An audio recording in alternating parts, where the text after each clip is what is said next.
5 yoshgacha, ya'ni farzandlarimizni yoshligini biz olib qo'yapmiz.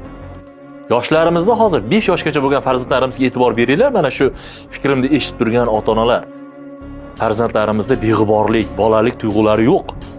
O'zingiz yoshligingizni eslang, insonda bolalik tuyg'usi bo'lish kerak. Bu shaxsiy qarashim, insonni buyuklashishi 5 yoshgacha bo'lgan tarbiyasiga bog'liq va bolalikdagi beg'uborlikka bog'liq. Birinchi navbatda biz yoshlarimizni hozir mana ko'ryapsiz, bog'cha davridan rus tilini bilish kerak, ingliz tilini bilish kerak, matematikani bilish kerak. Baraka topib, e'tibor beradigan bo'lsa, bolaligi qayerga qolib ketyapti?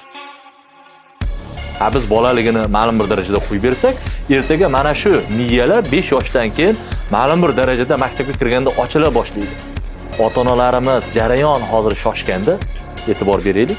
Nimaga shoshib turganimizni o'zimiz bilmaymiz. Ba'zi insonlar bilib qo'ygan, faqat boylikka shoshyapmiz.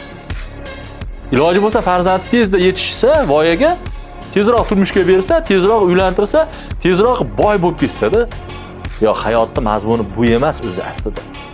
Hayotning mazmuni aslida hayotga inson nimani bera olishida.